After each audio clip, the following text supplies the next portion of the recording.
오늘은 참 특별한 제자들과 예수님의 경험입니다.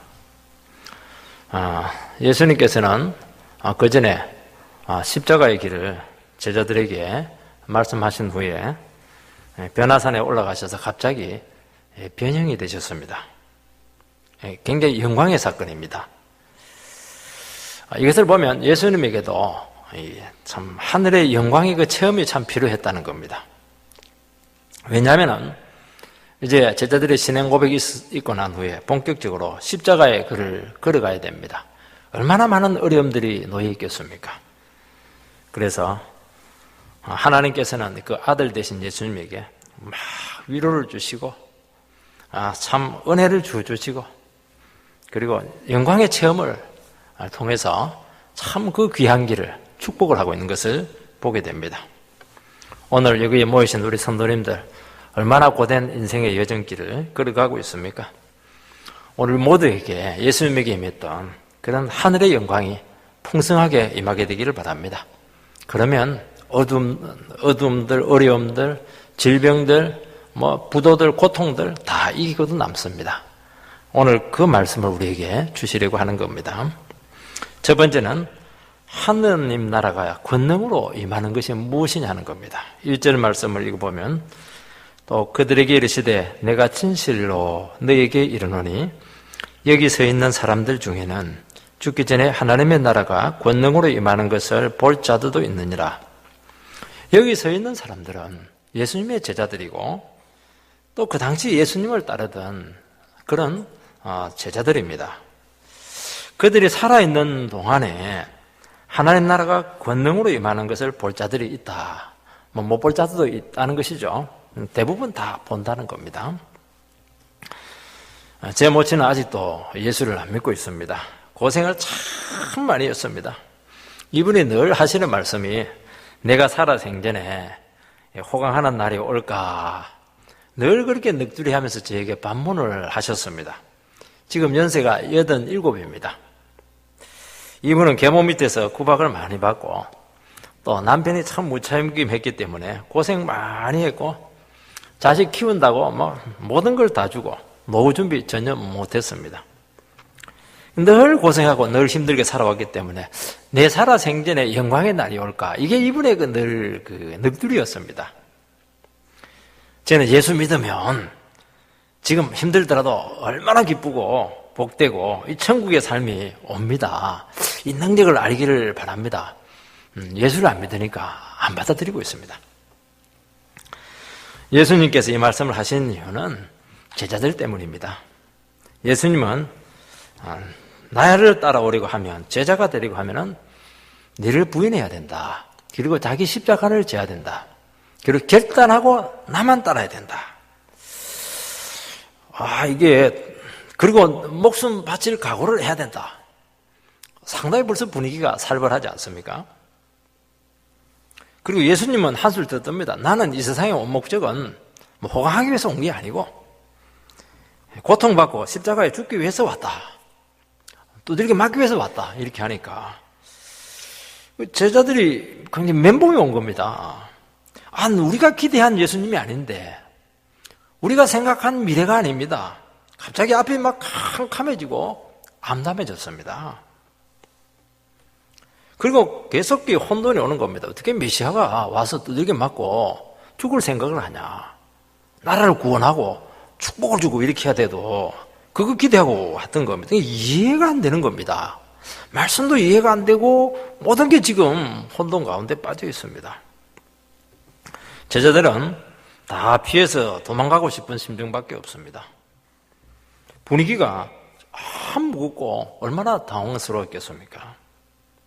덮어두고 싶은 거죠. 그냥 이해가 안 되는 것은 어려운 것은 그냥 묻어두고 일단 가는 겁니다. 그때 예수님께서는 제자들에게 하나님 나라가 권능으로 임하는 것을 너희들이 살아생전에 보게 될 것이다. 그렇게 위로하고 있습니다. 너희들의 인생에 최고로 행복하고 기쁘고 소망이 넘치는 날이 계속 임하게 될 것이다. 너희들이 만드는 것이 아니고 하나님의 나라가 너희들에게 찾아올 것이다. 천국이 찾아온다는 겁니다. 우리는 신앙생활을 하지만은 늘 어떤 생각을 하냐니까 고생만 할 거야.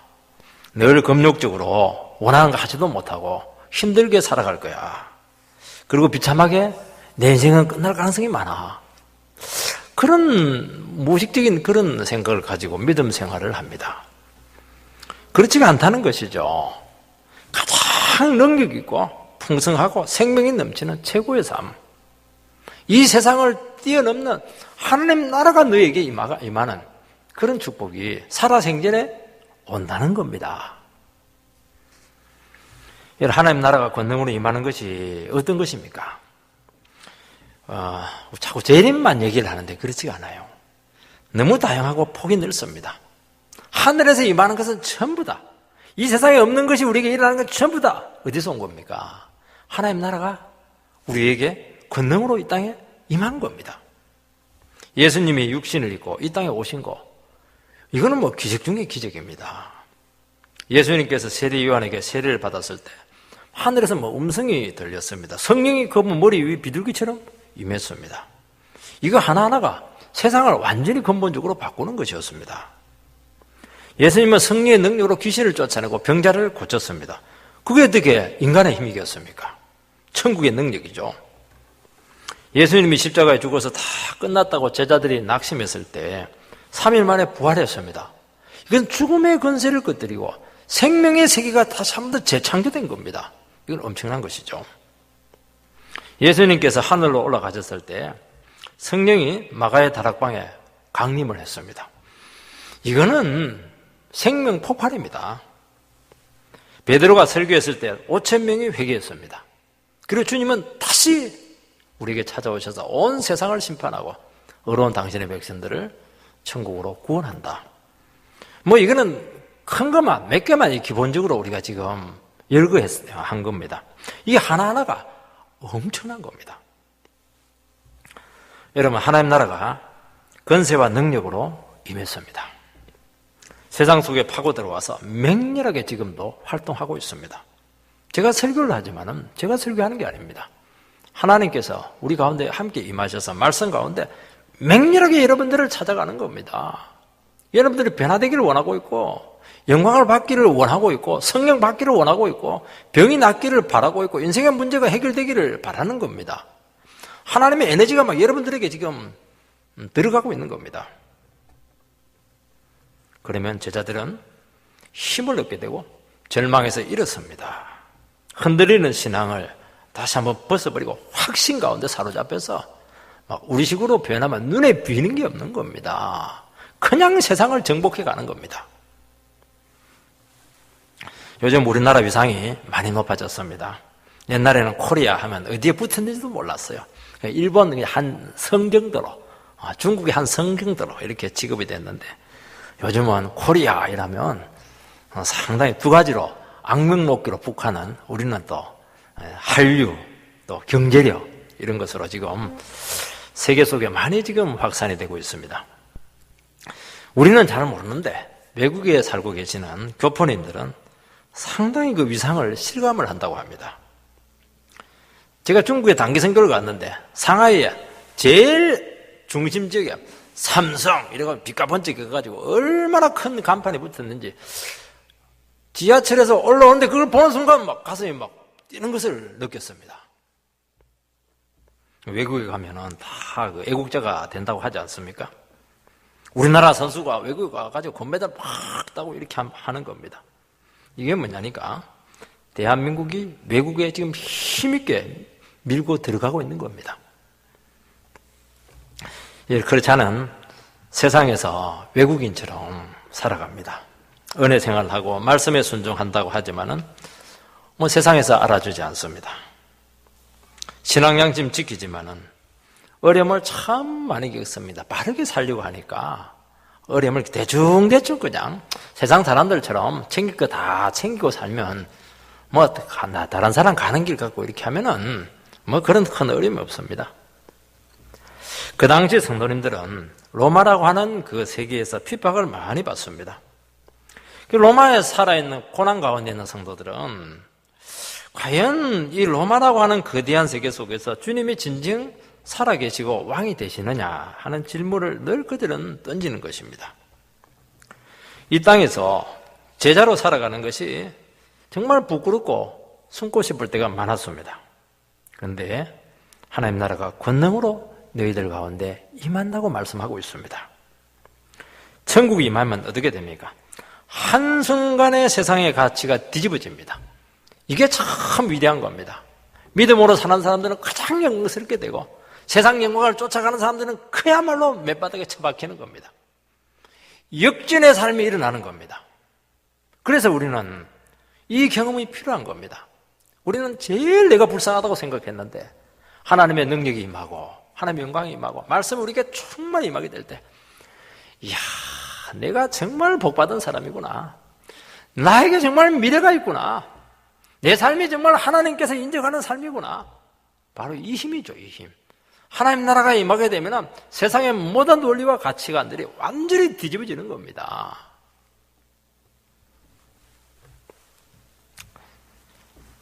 하나님의 백성이라는 것이 얼마나 자랑스럽고 내가 진리를 붙들고 살아가는 이 삶이 얼마나 가치가 있고 하나님께서 온 세상의 왕이 되신다는 것을 당당하게 고백한다는 겁니다. 제 친구 중에 하나가 서대문 형무소에서 간수로 고교 친구인데 근무합니다. 그 친구는 예수를 안 믿어요. 말빨이 굉장히 센 친구입니다. 자기는 그 사형수들을 많이 아무래도 간수로 있으니까 많이 그 상대를 하게 됐는데 이 사형 당할 때 죽음을 가장 확신 있게 맞이하는 사형수가 누구냐 했을 때 불교도도 아니고 유교도도 아니고 아니라는 것이죠. 저기 성당에 다니는 그 친구도 아니고 감옥에서 회개한 이 크리스찬 제수라는 겁니다. 야, 어떻게 죽음을 맞이하느냐 이렇게 하니까 할렐루야 이러면서 그냥 죽는다는 겁니다. 야, 이것을 보면서 내가 예수는 안 믿지만 이 기독교가 정말 강력하긴 강력한가 보다. 저한테 그런 고백을 했습니다. 여러분, 하나님 나라가 임하면, 천국이 임하면 사형수가 사형당할 때 막 찬송을 합니다. 이 능력이 어디서 온 것입니까? 하늘문에 열려서 하나님 나라가 그에게 임했기 때문에 가능한 겁니다. 저는 한 번씩 나에게도 순교에 물론 그런 기회가 있을지는 모르겠지만 순교의 기회가 왔을 때 순교할 수 있을까? 이게 지금은 잘 대답을 못할 것 같습니다. 그런데 가능하다는 생각이 들었습니다. 순교할 때 하늘 문이 열리고 하나님 나라가 강력하게 임하면은 스데반처럼 힘있게 주님 부르심 앞에 당당히 설 수 있는 그런 능력이 저는 올 걸 믿습니다. 너무 걱정하지 마시기 바랍니다. 순교 당하지 말고 그런 기도도 하지 말고 그런 사람들 절대 순교 안 당합니다. 예수님께서는 하나님 나라는 여기 있다 저기 있다 할 수 없고 너희 중에 있느니라 그렇게 말씀하셨습니다. 하나님 나라는 가시적으로 장소적으로 임하는 나라가 아닙니다. 너희 중에 하나님의 말씀을 듣고 은혜 받고 변화된 성도들의 무리, 겸손한 무리들 가운데 하나님 나라는 임한다는 겁니다. 아무 데나 임하지 않아요. 시장 바닥에 임하는 게 아닙니다. 막 술 먹고 그냥 술집에 있는 그 사람들에게 임하는 게 아무리 거기서 강 같은 표가 노래 불러도 그 임하지 않아요. 거기는 우리 같은 사람들 주의 이름으로 함께 모여서 예배 드릴 때 여기에 그냥 하나님 나라가 임한다는 겁니다. 여러분, 우리가 함께 모여 기도하고 예배 드리고 이게 그냥 예식이 아닙니다. 찬송하는 게 예식이 아닙니다. 여기에 하나님 나라가 임하면 여기서 모든 좋은 것은 다 일어나는 겁니다. 병이 나아요. 성령을 체험합니다. 기도응답이 지금 임하는 겁니다. 위로와 평강이 임하게 되고 인생의 문제들이 해결되기 시작하고 지금까지 나의 모든 삶이 변화가 되어서 축복의 삶으로 바뀌는 겁니다. 이 세상에서 제일 새롭고 제일 강력하고 기적 중에 기적이 뭐냐? 우리는 자꾸 로또 하나 당첨되면 좋겠다고 생각하는데요. 그거 준비도 안 된 사람한테 받으면 참 세상 영광인데 그거 다 썩습니다. 바로 여기죠. 여기가 최고의 축복의 자리입니다. 저는 아직도 예배 빼먹고 왜 사람 만나러 갈지 모르겠어요.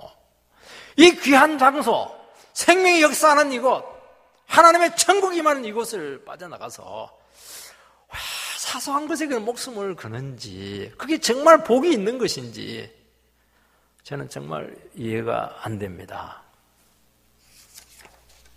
이것이 인간이 경험할 수 있는 최고의 축복입니다. 두 번째는 예수님께서 변형이 되셨습니다. 2절 3절 말씀을 읽어보면 엿새 후에 예수께서 베드로와 야고보와 요한을 데리시고 따로 높은 산에 올라가셨더니 그들 앞에서 변형되사 그 옷이 광채가 나며 세상에서 빨래하는 자가 그렇게 희귀할 수 없을 만큼 매우 희어졌더라. 본문은 하나님 나라가 권세 있게 임한다고 1절에서 말씀했는데 그 한 증거로서 그들에게 제시하는 것입니다. 말만 하지 않고 한번 보여주겠다는 것이죠. 엿새 후에 구체적인 날짜가 기록이 되어 있습니다. 그것은 앞의 사건과 상당히 구체적으로 긴밀히 연관되어 있다는 것입니다. 앞의 사건이 무엇입니까? 베드로는 주는 그리스도시요 살아계신 하나님의 아들입니다. 신앙 고백입니다. 그리고 예수님께서는 너희들이 제자가 되기 위해서는 이렇게 살아야 된다. 그렇게 가르치셨습니다. 그리고 나서 엿새 후가 되었습니다. 제자들은 처음에는 칭찬받았는데 예수님의 가르침을 받고 나서는 마음이 참 무거웠습니다. 6일은 뭐냐? 변화산의 영광의 체험을 준비하는 시간입니다. 바로 영광이 오는 게 아니에요. 6일 동안 충분히 그 어둡고 힘든 그런 가운데 살아야 됩니다. 한순간에 우리는 영광을 체험한다는 것입니다. 여러분, 십자가와 고난을 통과해야 진정한 영광을 체험할 수 있습니다. 여러분, 예수님을 따라가는 것이 그들이 기대했던 그 길은 아니었고 또 이해가 되지가 않았습니다. 이때 예수님께서는 제자 3명을 데리고 그 높은 산을 올라가셨습니다. 굳이 기도를 높은 산에 올라가서 해야 됩니까? 3명이 가장 안심이 되지 않은 제자였기 때문입니다. 우리는 수제자 3명이다 이렇게 하는데 제가 생각하기로는 그렇게 생각하지 않아요. 이들이 제일 문제입니다. 지금 이들은 지금 여전히 힘의 논리를 따르고 있고 수의 논리에 빠져 있고 세상 영광의 논리에 빠져 있습니다. 이들이 제일 먼저 변화되어야 될 사람들입니다. 이들이 변화되면 나머지 제자들도 변화된다고 보았던 것입니다. 예수님께서는 3명을 딱 대표로 해서 너희들이 제일 문제야 지금. 너희들이 정신이 좀 틀렸어. 나랑 같이 올라가서 한번 기도하자. 한번 영광을 체험하자. 한번 너희들도 정말 완전히 변화돼야 된다. 왔다 갔다 그렇게 하면 안 된다. 은혜 받고 영광 체험해서 근본적으로 내가 바뀌기를 원하고 있다. 지금 그렇게 말씀하고 있는 것입니다. 예수님께서 산에 오르신 것은 등산하기 위해서도 아니고 너무 힘들어서 쉬기 위해서도 아니고 전도하기 위해서 설교하기 위해서 올라가시지 않았습니다. 누가복음에 보면 기도하기 위해서 멀고 힘든 그 산을 올라가셨습니다. 이 사건 이후부터 완전히 지금 분위기가 달라집니다. 예수님 앞에는 고난이 있고 역경이 있고 어려운 문제들 십자가가 지금 기다리고 있습니다. 본격적으로 지금 순환의 길을 지금 시작하려고 하는 그 시점입니다. 어떻게 기도하지 않을 수가 있겠느냐? 어떻게 맨몸으로 맨정신으로 그 길을 갈 수 있겠느냐? 그 말씀을 하고 있는 것입니다. 여러분, 처음 신앙을 가질 때는 하나님이 여러분들을 좋게 봐줄 겁니다. 기도 응답도 잘 되고 별것 아닌 것도 다 응답해주고 그렇게 합니다. 저는 기도 응답 많이 해주니까 오늘 너무 힘드네요. 하나님 소고기 먹고 싶습니다. 그 기도했더니만은 평생에 찾아오지 않던 친구가 군대 휴가 와서 나한테 휴가 오는 그 녀석이 내가 사줘야 되는데 그 녀석이 나한테 소고기 사주고 갔어요. 이야, 그거 보면서 참 하나님 기도 응답도 놀랍다. 저는 아직도 그 기억을 하고 있습니다. 내가 신앙이 너무 어렵기 때문입니다. 일도 잘 풀릴 겁니다. 진짜 한번 제대로 믿으려고 하면은 그 신앙적인 현실 앞에서 우리는 직면하게 됩니다. 술이나 먹고 담배나 피우고 적당히 믿어도 처음에는 문제 안 삼습니다. 주일 빠져도 그냥 지나가고 헌금 떼먹고 이렇게 해도 상관없어요. 그러나 좀 더 깊이 들어가면 작은 것까지 일일이 다 간섭하십니다.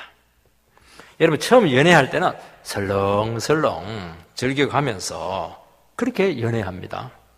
근데 이 사람이 정말 내 사람이다 딱 여겨지는 순간부터 작은 것까지 전부 다 간섭합니다. 왜 옷은 이렇게 입었고, 왜 헤어스타일이 이렇게 했고, 화장은 왜 이렇게 했고, 자기 사람 되지도 않았는데도 불구하고 시시콜콜한 것까지 다 그냥 간섭을 하고 숨이 막힐 지경입니다. 예수님께서는 겟세마네가 기다리고 있고 지금 고난이 막 줄이 앞에 널려 있습니다. 기도로 준비하셨습니다. 너희들도 한번 기도로 철저히 무장을 하기를 원하고 있는 것입니다. 여러분 기도가 무엇이죠? 우리는 기도를 청구서처럼 생각합니다. 이것도 주시고 저것도 주시고 막 어려움도 해결해 주시고 물론 그거 아주 중요합니다. 그러나 원래 기도의 근본 정신은 무엇이냐? 하나님이 어떤 상황 가운데서도 나와 함께 해 주십시오. 임재를 경험하게 해 주십시오. 이것이 기도입니다. 기도는 단순히 문제 해결이나 응답 이상입니다. 창조주 하나님, 전능하신 하나님이 나를 버리지 마시고 나와 함께 끝까지 동행해 주십시오. 이게 원래 기도의 정신입니다. 하나님께 완전히 붙들리는 겁니다. 우리는 막 자식들 중에서도 이런 자식이 있어요. 아빠, 이번에 책 사야 되는데 돈 3만 원. 그럼 팽 가버립니다. 참 좀 이상한 자식이죠. 그러면 안 되죠. 아버지와 좀 사귀어야 됩니다. 이야기도 하고 마지막에 가서 이렇고 저만고 하니까 이번에 좀 책값이 3만 원 필요합니다. 그게 자식이죠. 그게 하나님이 나의 가시는 길에 함께 하시고 그 목적과 과정에 함께 하심을 붙들어야 됩니다. 여러분, 우리는 어려운 문제가 해결되기를 원하고 이 자리에 있습니다. 여러분, 우리의 어려운 어떤 문제들도 하나님의 자녀들에게는 반드시 해결됩니다. 언제 해결되느냐? 하나님의 때, 하나님의 방법으로 해결이 됩니다. 해결되는 게 참 귀해요. 그렇지만 우리가 더 중요한 문제는 무엇이냐니까 그 어려움이 해결될 때까지 어떻게 내가 견딜까? 어떻게 기다릴까? 어떻게 실험하면서 주님과 함께 이 문제를 이겨낼까? 이것이 더 중요한 것입니다. 예를 들어 가지고 재수가 지금 감옥 속에 지금 수형을 살고 있습니다. 3년이면 3년 동안 3년 되면 나갈 겁니다. 더 중요한 것은 이 3년 기간 동안 어떻게 잘 이겨낼까? 병 안 들고. 이게 더 중요한 것이죠. 감옥 속에서 하나님이 나와 함께 해달라고 그렇게 하면 최고의 기도가 되는 것입니다. 저는 지난해 참 답답하고 힘든 상황들이 많았습니다. 그때마다 하나님은 저의 기도에 함께 하심을 너무 많이 체험했고 이것이 결국 저를 다치지 않게 했고 견딜 수 있는 그 힘이었습니다. 여러분, 기도 중에 아무 말 없이 오랫동안 그분 앞에 오래 머물러야 될 때가 참 많습니다. 할 말이 없어요. 하나님, 나를 만져주시고 나의 숨소리도 들어주시고 나를 붙드셔서 내가 너와 함께 한다는 것을 보여달라고. 여러분, 기도는 하나님의 임재 속으로 깊이 들어가는 것입니다. 그러면 어느 순간 어떻게 되느냐? 두려움은 물러가고 평안에 찾아오고 내 주위가 그렇게 행진하고 착잡했는데 그냥 버림받은 것 같은 혼자밖에 없다 그런 외로움 속에 젖어 있었는데 온 세상이 그렇게 따뜻할 수가 없습니다. 온 세상이 부스럭거리고 있는데 하나님께서 나를 위해서 막 움직이고 있는 겁니다. 바로 이거죠. 이게 기도입니다. 이게. 그리고 하나님의 영광을 보는 것입니다. 여기서 힘이 오고 여기서 회복이 있고 여기서 새로운 사건들이 계속 일어나는 겁니다. 여러분, 예수님에게 고난과 십자가는 참 부담이었고 싫었습니다. 그러나 이 방법이 아니고는 하나님의 뜻을 이루어드릴 수가 없었습니다. 이 귀한 십자가 길, 어떻게 당신의 힘으로 자연적인 상태로 감당을 할 수가 있겠습니까? 어떻게 기쁨으로 이 어려운 길을 갈 수가 있겠습니까? 그것은 기도의 능력이 있었던 것입니다. 주님은 고비 때마다 그냥 기도하시고 겟세마네에서도 뭐 땀방울이 핏방울이 될 정도로 기도하시고 기도해서 결판이 다 난 것이지 십자가 위에서 결판 난 게 아닙니다. 여러분, 예수님께서 기도하는 중에 갑자기 영광스럽게 변형이 되셨습니다. 하나님의 영광이 강권적으로 그분에게 임했습니다. 아버지께 완전히 사로잡혔습니다. 아버지께서 그렇게 하신 이유는 네가 가는 그 길을 내 끝까지 너와 함께해서 지켜주겠다는 겁니다. 이 영광의 힘으로 불가능한 순종을 이루어낼 것이다. 끝까지 너와 함께 할 테니까 그 길을 걸어가라는 겁니다. 여러분, 성도는 각자 말씀을 붙들고 이 세상을 살아갑니다. 우리는 많은 십자가의 짐을 지고 있고 인생의 책임을 지고 있고 너무나 많은 감당해야 될 사명과 수많은 시험들이 있는데 이것은 다른 사람들이 대신 져주지 않습니다. 전부 다 내가 다 감당해야 될 짐입니다. 문제는 한 몸이고 힘이 없는 겁니다. 자신이 없는 겁니다. 얼마나 암담한 순간들이 믿음 생활을 하지만 많습니까? 이때 하나님께서는 우리를 찾아오십니다. 영광의 체험을 우리에게 주신다는 겁니다. 네 혼자 힘이 아니라는 것입니다. 성령을 부어주시고 하나님의 말씀 앞에 완전히 빨려들게 하시고 기도 중에 하나님의 깊은 임재를 체험하게 하시는 것입니다. 여기에 크리스찬의 모든 힘의 비밀은 다 들어있는 것입니다. 절망적인 순간에 주님이 와서 만져줍니다. 한순간에 절망에서 천국으로 마음이 바뀝니다. 기가 막힙니다. 그래서 여러분들의 생각과 감정을 믿지 마시기 바랍니다. 저는 너무 상황이 힘들고 미래 갖고 답답할 때 그래도 가만히 있습니다. 한순간에 바뀌어요. 하나님께 임하기만 하면 상황 종결입니다.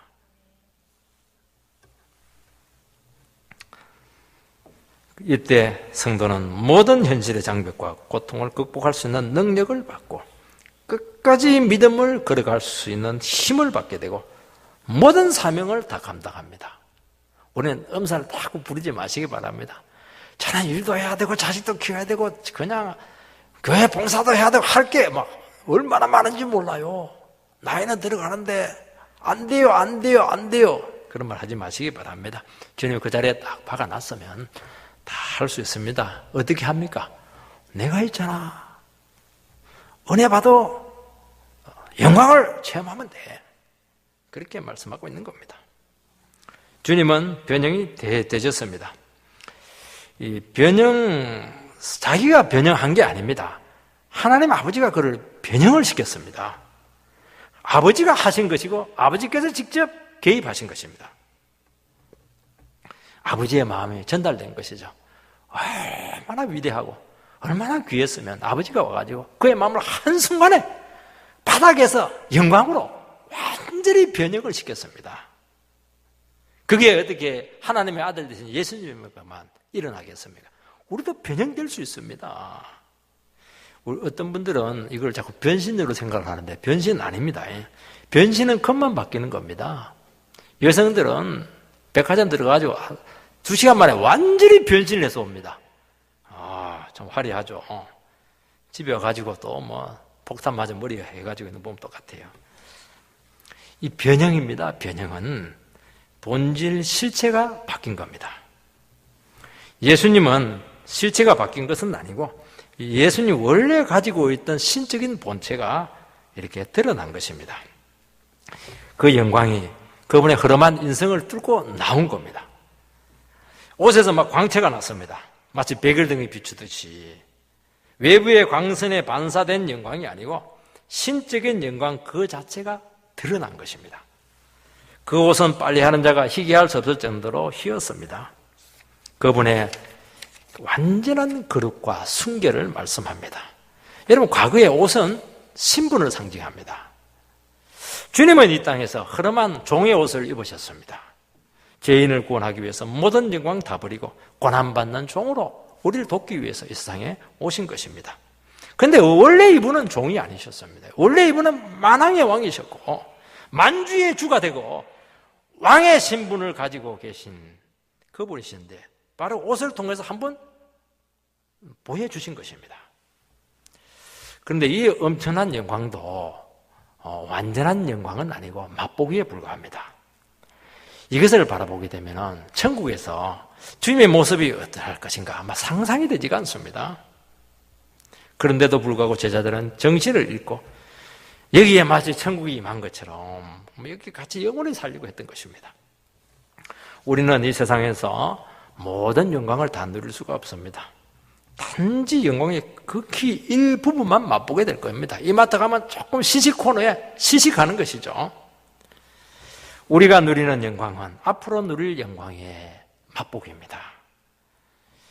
그것만으로도 우리의 모든 고난과 세상 제약들 능히 극복하고도 남을 수 있는 힘이 생기는 것입니다. 만약에 우리가 이 땅에서 모든 영광을 다 보게 된다면 아무도 이 세상에서 살려고 하지 않을 겁니다. 빨리 주님 곁으로 가려고 할 것입니다. 그래서 안 보여줍니다. 조금만 우리가 고난을 이기고 이 세상 썩어질 영광에 빠져들지 않도록 보여주는 겁니다. 이걸 봐야 맛을 하지 않겠습니까? 천국의 맛을 봐야 돼요. 그래 그 나라를 사모하기 때문인 것입니다. 여러분 자꾸 세상 영광을 추구하고 이렇게 하는데요, 세상 영광은 위험합니다. 영혼을 썩게 합니다. 틀림없어요. 없을 때는 괜찮은데 겸손한데 안 그래요. 너무 많이 지금 쓰러지고 있는 겁니다. 믿어서는 안 되는, 자기를 믿어서는 안 됩니다. 그러나 이 세상 하늘 영광은 한 번 맛만 봐도 이 세상 영광이 완전히 빛을 다 잃어버리는 것입니다. 우리는 다 지금 순례길을 가면서 천국의 기쁨과 평안을 맛보시기 바랍니다. 하나님을 경험해야 됩니다. 그분의 손길과 임재와 능력을 주님께서 시편에서 하나님을 맛보아 알지어다. 얼마나 실감나는 말씀입니까? 맛을 봐야 맛을 아는 것입니다. 이 신앙생활도 맛을 가지고 해야 되는 것입니다. 억지로 하지 마시기 바랍니다. 좋은 거예요. 찬양이 좋고 기도가 좋고 예배가 좋고 성도들의 만남이 좋고 거기서 맛을 느껴야 됩니다. 맛을 한번 딱 들면요, 그 맛을 잊을 수가 없습니다. 맛집의 맛을 어떻게 잊을 수가 있겠습니까? 아무리 구석에 처박혀도 끝까지 찾아가서 그 맛을 보고야 맙니다. 그 맛을 봐야 힘을 내는 것이죠. 그 맛을 봐야 만족이 오는 것입니다. 다른 것으로는 아무리 텔레비 많이 봐도 만족 없습니다. 세 번째는 시공을 초월한 영광이 있습니다. 4절 말씀을 보면 이 엘리야가 모세와 함께 그들에게 나타나 예수로 더불어 말씀하거늘 변화산에서 엘리야와 모세가 나타나서 주님께 말씀하십니다. 누가복음에는 그들이 예수님과 의논을 하게 됐는데 의논 제목이 별세다. 그래서 영어로는 엑소더스, 출애굽과 같은 그 단어입니다. 십자가 죽음을 이야기한 것인데 십자가 죽음은 제2의 출애굽이라는 것을 신학적으로 규명하고 있는 것입니다. 여러분, 십자가 고난 안에 영광이 있습니다. 모세는 율법의 대표고 엘리야는 선지자의 대표입니다. 그러니까 모세와 엘리야 이렇게 쓸 경우에는 구약 성경 전체를 말하는 것입니다. 구약을 대표하는 두 선지자가 지금 시공을 초월해서 변화산에서 예수님과 함께 의논을 하고 있습니다. 구약에서 예언된 그 구원 사역이 예수님의 십자가를 통해서 성취되기 때문인 것입니다. 십자가는 시공을 초월한 전 우주적인 사건이라는 것입니다. 하늘에서 막 아버지의 음성이 들렸습니다. 천상과 지상에서 동시에 지금 일이 진행되고 있습니다. 지금 먼저 간 성도들이 찾아왔습니다. 소급해서. 그리고 현재의 성도들이 그곳에서 만났습니다. 초월적인 교제가 이루어지고 있습니다. 이곳에서 시공을 초월한 영원한 세계로 지금 들어가고 있습니다. 이제 우주 전체가 지각 변동을 가져오게 될 예수님의 순환을 본격적으로 준비하고 있다는 것입니다. 여러분, 십자가라고 하는 것은 단지 인류의 죄가 구원받는 것이 아니고 우주의 새로운 질서가 지금 찾아온 것입니다. 예수님께서는 죄악 세상을 구속하시고 새로운 창조 세계를 여기서부터 지금 시작을 한 것입니다. 5절 6절 말씀을 해보면 베드로가 예수께 고하되 라삐여 우리가 여기 있는 것이 좋사오니 우리가 초막 셋을 짓되 하나는 주를 위해서 하나는 모세를 위하여 하나는 엘리야를 위하여 하사이다 하니 이는 그들이 몹시 무서워하므로 그가 무슨 말을 할지 알지 못함이더라.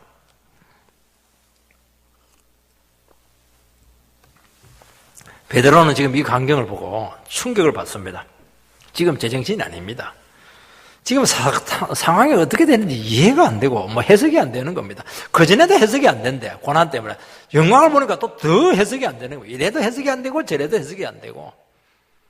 영적인 지금 세계를 지금 보고 있습니다. 베드로는 놀라운 제의를 합니다. 이 산 위에서 예수님과 두 선지자를 모시고 영원히 초막 찍고 살면 좋겠습니다 합니다. 누가복음에는 그가 졸다가 깨어서 무서워서 말했다고 합니다. 베드로의 문제는 뭐냐? 상황 파악이 안 되면 입 다물고 있으면 되는데 꼭 말을 내뱉는 것이 문제입니다. 그런데 무엇이겠어 난 이 말이 사실은 농담이 진심이라고. 이게 본심인 경우가 참 많습니다. 여러분, 베드로는 영광의 산에서 영원히 살고 싶었습니다. 골짜기 아래로 내려가는 거 싫습니다. 베드로는 더 이상 현실로 가리고 하지 않고 지금 현실 속에서 싸우고 싶지도 않고 고통스럽게 살고 싶지 않습니다. 고생하고 싫습니다. 베드로는 지금 혼돈에 빠져 있습니다. 예수님은 자꾸 죽으러 간다고 하고 고생길을 가야 된다고 하고 제자 너희들도 내 길을 같이 가야 된다. 험난한 길이 지금 예고되어 있다. 그 말을 막 받아들이고 싶지도 않는 것이죠. 물론 고난 후에 엄청난 영광이 있다고 했지만은 그거는 다음 문제고 지금 중요한 것은 고생한다는 겁니다. 고생 없이 영광 없이 그냥 편안하게 살다가 지옥 가든지 말든지 그게 더 좋은 것이죠. 그래서 오늘 교회에서도요 자꾸 영광만을 이야기합니다. 예수 믿으면 다 잘 됩니다. 그거 맞습니다. 잘 되는 과정이 문제입니다. 그래서 과정을 빼버리고 다 잘 됩니다. 그것만 이야기하는 겁니다. 그것은 반쪽 진리고 정직한 설교가 되지 못하는 것입니다. 그렇게 하니까 이 진리에 근거한 고난의 내성이 없습니다. 어려움 생기면 팍팍 쓰러져요. 예수님께서 어떻게 하셨습니까? 예수님은 버림받으셨습니다. 순환을 받으셨어요. 십자가가 기다리고 있었습니다. 그리고 부활했습니다. 승천했습니다. 영광의 자리에 올라갔습니다. 앞에 과정이 있고 뒤에 과정이 있는 겁니다. 앞에 세 가지는 싫고 지겹고 피하고 싶습니다. 그러나 이 과정이 너무 귀하고 가치 있고 여기에 영적인 진리가 다 들어있습니다. 우리는 신앙생활을 하면서 어렵고 힘들고 고난에 있는 그 길을 피하고 싶고 어찌하든지 산 위에 초막 찍고 고민 없이 그냥 내 혼자 편하게 살아가고 싶습니다. 그러니까 신앙이 자라지 않고 계속 그냥 현실 감각 없이 이격되어서 그냥 겉도는 겁니다. 여러분, 기독교의 모든 가치와 생명은 고난의 과정을 감당할 때 오는 것입니다. 그 다음에 영광이 있고 그 다음에 축복이 있고 그 다음에 미래가 있고 그 다음에 소망이 있는 것입니다. 문제는 뭐냐? 우리는 고난을 피하고 싶어도 피할 수 있느냐? 못 피합니다. 왜냐하니까 세상에 지금 죄가 들끓고 있고 탐욕과 무질서와 부조리가 지금 막 있는데 어떻게 무관하게 내가 살아갈 수가 있겠습니까? 여러분, 우리가 신앙생활 할 때 빨리 이 현실을 직시하시고 그 현실을 받아들이셔야 됩니다. 이게 출발입니다. 편한 길, 대가 지불하지 않고 가는 그 파라다이스는 없습니다. 여러분, 그 길이라고 하는 것은 마치 마약 투여해서 한순간에 뿅 가는 거. 그래서 우리 그걸 뭐라고 하면 뿅 맞았다 그렇게 하는데 그거는 가짜 영광이고 그 후유증이 뭐냐? 페인 되는 길이네. 페인 되는 길. 여러분, 고난 없는 영광을 구하려고 하면 반드시 페인의 길을 걷게 될 겁니다. 말씀 붙들고 고난을 통과할 때 영원한 영광의 세계로 우리는 들어간다는 것입니다. 우리가 말씀에 순종하고 살아가려고 하면 반드시 어려움과 힘든 과정을 거치게 될 것입니다.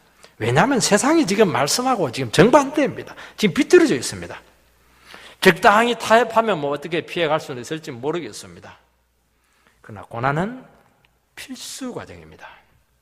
힘들고 징그럽지만 징그럽게만 생각하지 마시기 바랍니다. 유행가도 저 푸른 초하늘에 그림 같은 집을 짓고 님과 함께 같이 살 그 생각, 그 유행가에 있는 겁니다. 그 세상 유행가에 있는 겁니다. 그래도 70년대, 21세기는 버전이 맞지도 않아요, 그게. 여러분, 막연한 행복은 없습니다.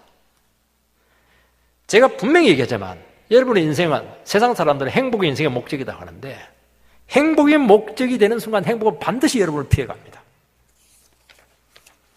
행복은 어떻게 오는 것이냐? 하나님 말씀에 순종해서 고난을 직시하고 그때그때 순간순간 시공을 초월한 영광이 우리에게 찾아와서 힘을 주고 생명을 주고 이길 힘을 얻게 되게 될 때, 하나님이 우리 가운데 찾아서 임재할 때, 그것이 행복인 것입니다. 행복은 내 안에서 만들어지는 것이 아닙니다.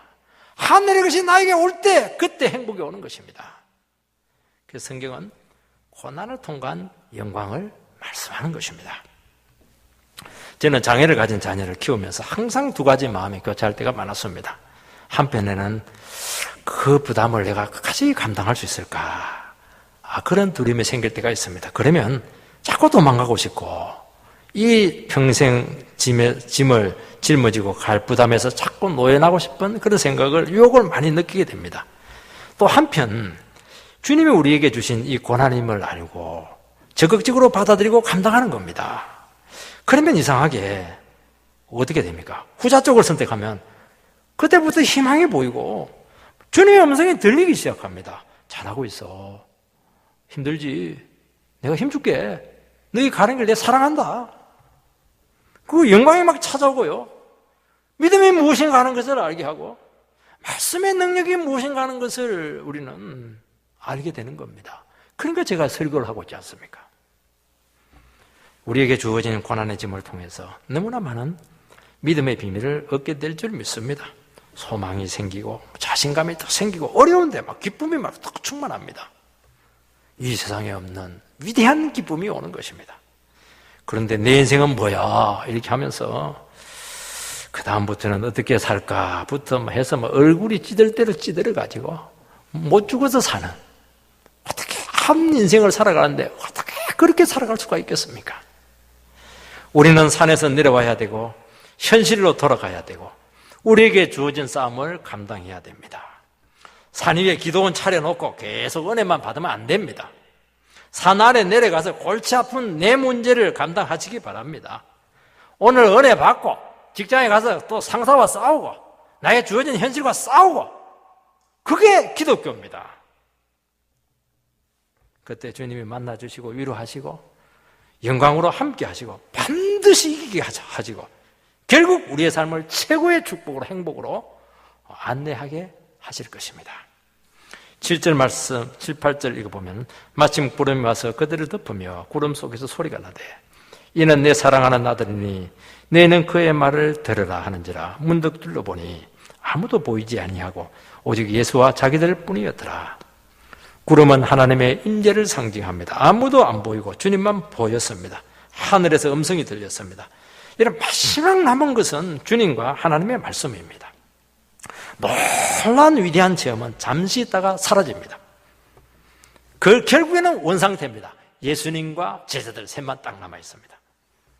이것은 세상을 보고 그 고통과 아픔을 안고 또 면역적으로 현실에서 살아가야 한다는 겁니다. 주님과 함께 이제 감당할 수 있다는 겁니다. 그의 말을 들으면 됩니다. 아버지의 사랑을 받으면 되는 겁니다. 말씀을 통해서 고난의 의미를 알고 능력으로 감당하는 것입니다. 오늘 우리는 말씀과 함께 살아야 됩니다. 주님과 끊임없는 교통이 있어야 됩니다. 예수가 답입니다. 이분의 말만 들으면 됩니다. 다른 사람 말 들을 필요 없습니다. 참고 사항이죠. 신문에서 하는 말 그거 그냥 그럴 수 있는 개연성에 불과합니다. 100% 확실한 진리는 주님의 음성이고 말씀인 것입니다. 두려워하지 마시기 바랍니다. 여러분 초막 이렇게 할 때 그 단어가요 성막과 같아요. 장막과 똑같습니다. 성전이죠, 성전. 여러분 하나님의 거룩은 인간의 죄악과 충돌합니다. 여러분 어떻게 우리가 하나님을 만날 수 있겠습니까? 성전이 있기 때문에 만나는 것입니다. 초막은 성전이죠.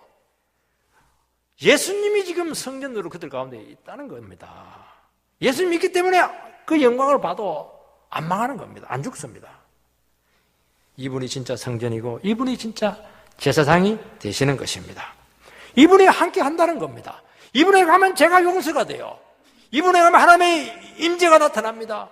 이분의 말씀 속에 길이 있고 답이 있는 겁니다.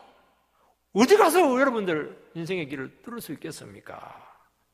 그러니까 우리의 신앙은 뭐냐니까 이분과 함께 날이 가면 갈수록 주님을 더 알아가는 것이 이게 비결이라는 것이죠. 그분은 너무 깊고 너무 넓고 오묘하신 분이십니다.